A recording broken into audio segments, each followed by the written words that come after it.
Hello and welcome. Next question है हमारे पास, write a short note on exclusion of time in legal proceedings. ये question हमारे पास HPJS 2019 में पूछा गया है। आंसर हम स्टार्ट करेंगे इंट्रोडक्शन से। इंट्रोडक्शन में आ गया हमारे पास सेक्शन 12 से लेके 24 तक। ये डील करता है computation of period of limitation से। कंप्यूटेशन का यहाँ मतलब है कैलकुलेशन से।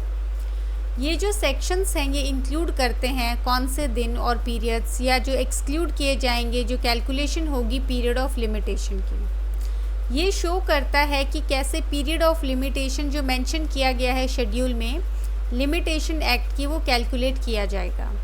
तो इंट्रोडक्शन में जो है हमने बेसिक जो यूज़ है हमारे पास सेक्शन 12 से 24 का, उसके बारे में बताया है। फिर आ गया हमारे पास पर्पस क्या है। जो पर्पस है इन प्रोविजंस का, वो इनेबल करना पर्सन को सीक करने के लिए जो इन्फोर्समेंट है अपने राइट का, ये जो है एक पोजीशन में, ताकि इफ़ेक्टिवली इन्फोर्स किया जाए उसका राइट, और हार्श जो टाइम लिमिट्स हैं वो अनड्यूली अफेक्ट ना हो राइट्स के। तो जो बेसिक पर्पस है हमारे पास वो ये पर्पस है कि जब इन्फोर्स करने की बारी आती है किसी भी राइट की, तो वो जितने भी हमारे पास जैसे कोई भी डिले हो रहा है उसको जो है काटना, जो कैलकुलेशन जो हमारा टाइम पीरियड का है उससे काट के एक लेजिट जो हमारे पास टाइम पीरियड बचता है वो देना, ताकि किसी के भी राइट को जो है वो गलत तरीके से अफेक्ट ना करे। प्रोविज़न आ गया हमारे पास सेक्शन 12 जो है वो प्रोवाइड करता है कि जो फॉलोइंग है वो एक्सक्लूड किए जा सकते हैं कंप्यूट करने में जो पीरियड है लिमिटेशन का। पहला आ गया उस दिन जब से जो ये पीरियड है ये रेकन किया जाएगा, सेक्शन 12 क्लोज 1।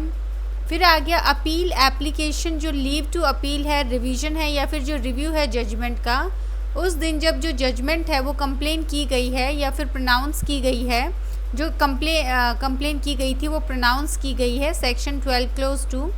तो जिस दिन जजमेंट प्रोनाउंस होगी वो दिन भी कट होगा। फिर जिस दिन से जो दिन स्टार्ट किया जाना है वो दिन भी जो है आपका एक्सक्लूड होगा।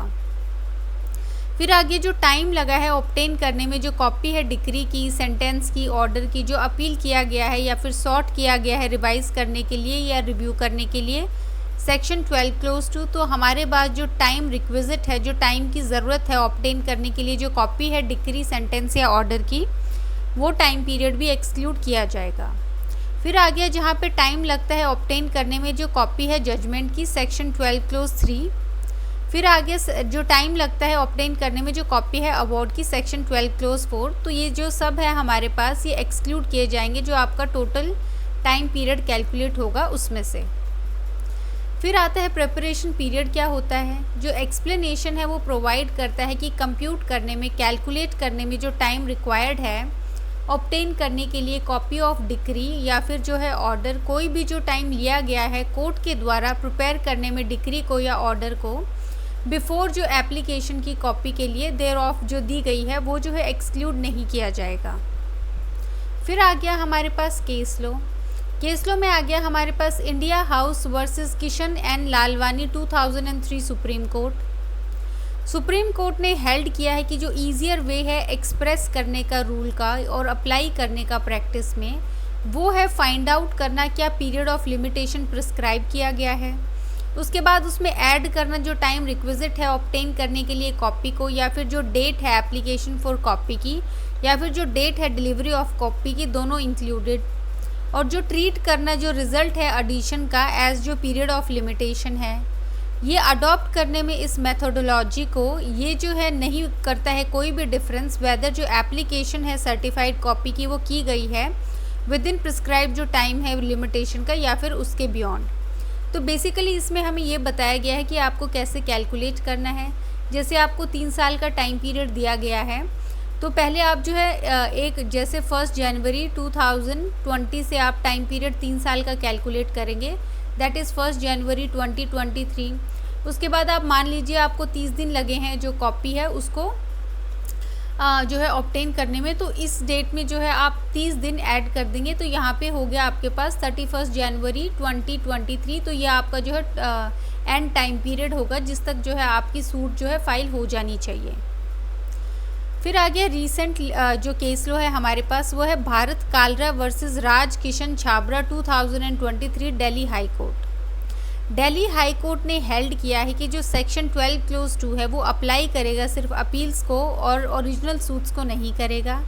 जो टाइम लिया गया है ऑब्टेन करने के लिए सर्टिफाइड कॉपी एक प्लेंट के रिटर्न ऑर्डर की, वो एक्सक्लूड नहीं किया जा सकता है लिमिटेशन पर्पस के लिए किसी भी फ्रेश फाइलिंग में। तो जो पहली चीज़ बताई गई है वो ये है कि सेक्शन 12 क्लोज 2 अप्लाई करेगा अपील्स को और सूट्स को अप्लाई नहीं करेगा। दूसरी जो चीज़ बताई गई है कि जो टाइम लिया गया है सर्टिफाइड कॉपी को एक्सप्लेन करने में एक प्लेंट के रिटर्न ऑर्डर में, वो एक्सक्लूड नहीं किया जा सकता है लिमिटेशन पीरियड को फ्रेश फाइलिंग में। फिर आगे इसकी एक्सेप्शंस क्या हैं। कुछ इंस्टेंसेस है जहाँ पे पीरियड एक्सक्लूड नहीं किया गया है सेक्शन 12 के अंदर, और वो है हमारे पास पहला आ गया पीरियड जिसकी जो डिलीवरी है जजमेंट उसके बाद और टिल बिफोर जो मेकिंग है एप्लीकेशन डिक्री के लिए, वो जो है एक्सक्लूड नहीं होगा। जैसे यहाँ पे जो है डिक्री डिलीवर हो गई है लेकिन उसके 30 दिन बाद जो है आपने अप्लाई किया है उसकी कॉपी के लिए, तो ये टाइम पीरियड एक्सक्लूड आपका नहीं होगा। दूसरा आ गया पीरियड जिसके दौरान जो डिक्री है वो रिमेन अनसाइंड, वो एक्सक्लूड नहीं किया जा सकता जब तक जो एप्लीकेशन है कॉपी ऑफ डिक्री की वो नहीं दी गई है before it is signed. Same यहाँ पे हमारे पास जैसे 15 दिन तक वो अनसाइंड रही है लेकिन आपने जो अप्लाई किया है वो 30 दिन के बाद किया है, तो यहाँ पे ये टाइम भी एक्सक्लूड नहीं माना जाएगा। तीसरा आ गया अगर फीस जो है डिक्री की वो डिपॉजिट कर दी गई है आफ्टर जो डेट है एप्लीकेशन की, देन जो पीरियड है जो डेट ऑफ एप्लीकेशन का और date of deposit of fees का वो एक्सक्लूड नहीं किया जाएगा। फोर्थ आ गया जो डेट है प्रिपेयर करने की डिक्री को वो देखी जाएगी और जो पीरियड सब्सिक्वेंट है उस पीरियड ऑफ जो कॉपी है अगर रेडी कर दी गई है डिलीवरी के लिए, तो जो एप्लीकेंट है अगर विलफुल कंडक्ट खुद के विलफुल कंडक्ट से पास हुई है तो वो एक्सक्लूड नहीं किया जाएगा। तो यहाँ पे जो डेट है प्रिपरेशन की डिक्री की वो देखी जाएगी कि किस दिन पे वो प्रिपेयर की गई है, और उसके बाद वाला जो पीरियड है जिसमें कॉपी रेडी की गई है डिलीवर करने के लिए, अगर एप्लीकेंट का अपना विलफुल कंडक्ट है तो उसकी वो जो टाइम पीरियड है वो एक्सक्लूड नहीं किया जाएगा। कंक्लूजन में आ गया हमारे पास जो टाइम रिक्विजिट है वो एक क्वेश्चन है फैक्ट का जो डिटरमाइन किया जाएगा फैक्ट्स के बेसिस पे हर एक पर्टिकुलर केस के। टाइम जो है अननेसेसरली जो ऑक्यूपाई किया गया है वो टाइम रिक्विजिट नहीं होगा सेक्शन 12 के मीनिंग के अंदर। कोई भी जो डिले कॉज किया गया है बाय द जो केयरलेसनेस है या फिर जो नेग्लिजेंस है पार्टी की जो अप्लाई करता है कॉपी के लिए, वो कंसिडरेशन में नहीं लिया जा सकता और अलाउ नहीं किया जा सकता है कंप्यूट करने के लिए जो टाइम रिक्विजिट है ऑब्टेन करने के लिए कॉपी को।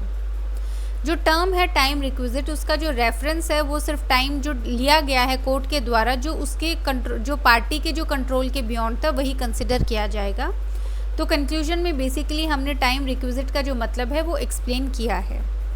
बाकी जो है इस आंसर में 2-3 बातें ध्यान रखने वाली हैं। पहला ये कि ये 10-15 मार्कर के हिसाब से हमने किया है। अगर ये क्वेश्चन आपका 5 मार्क्स में आता है तो आप ध्यान रखेंगे आप जो है इंट्रो और पर्पस को जो है मिक्स करेंगे, उसके बाद आप सेक्शन 12 को बताएंगे हमारे पास जो सेक्शन 12 क्लोज 4 तक की कौन कौन सी चीज़ें इंक्लूडेड हैं। उसके बाद जो है आप रीसेंट केस लॉ बताएंगे। आप स्टैंडर्ड केस लॉ भी लिख सकते हैं लेकिन आप ट्राई कीजिए चाहे 5 मार्कर क्वेश्चन है चाहे 10 मार्कर क्वेश्चन है आप रीसेंट केस लॉ ज़रूर बताएंगे। उसके बाद जो है आप एक्सेप्शंस बता सकते हैं और उसके बाद 2 लाइन में आप कंक्लूड कर सकते हैं। एक्सेप्शंस जो है आप टेबल बना के भी बता सकते हैं, जैसे 4 एक्सेप्शंस है और इनके जो है कीवर्ड्स आप बता सकते हैं। तो ऐसे करके आपका स्पेस भी बच जाएगा और आपका जो है टाइम भी बच जाएगा। बाकी जो है इस आंसर में हमने सब कुछ इंक्लूड कर लिया है। So thank you.